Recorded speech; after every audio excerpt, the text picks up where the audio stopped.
Sa club kami. Tapos nalasing ako nun. Tas ayun, pinipilit niya talaga akong halikan. Pero wala namang nangyari na seryoso. Pero tangina, 16 pa ako nun. Alam mo naman na 16 ako nun.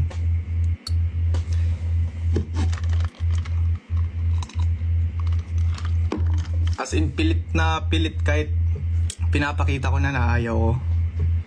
Minor. Oh, tapos may video pa yun eh. Binibidyohan pa.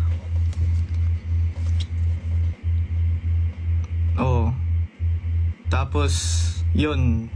Like, parang minor ka pero nasa club ka. Oh, pinapayagan kasi ako mag-club eh. Wala, sumama na lang ako. Ayun, pagka uwi, tinanong niya ako kung gusto niya ba akong kung gusto niya ba akong ligawan, ganun. So sabi ko, sabi ko wag ka na lang umasa. Kasi, tangina, minor pa ako eh.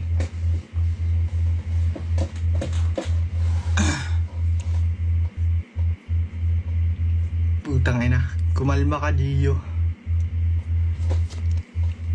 Wala, tinatago ko tinatago ko last year pa.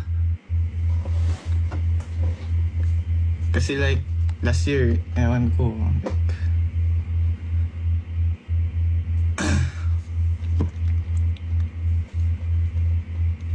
I still remember that happened. Nandun ako that time. Seryoso ba?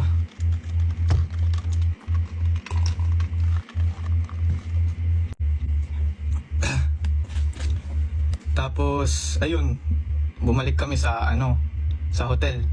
Nandun yung mama ko sa hotel na nasa kwarto namin. Tulog na siya, tapos pinipilit niyang tumabi sa kama ko. Kaya sabi ko umuwi ka na lang. Yun.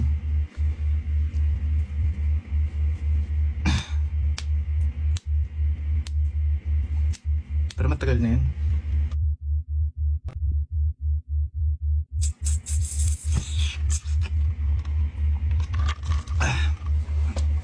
Wala kaming as in contact ni QD. Aray ko. Pero seryoso ako. May video pa yon. Pero wala sa akin.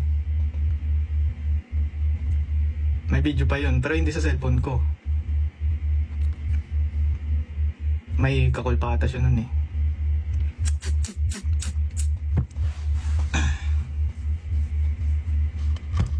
Yun na, na-spill ko na. Yun lang naman nangyari. Pero after that, like, lumalayo na talaga ako. As in, nung pumunta siya ng Jensen, ayaw ko talaga magpakita. Sino ba kasi si Maha?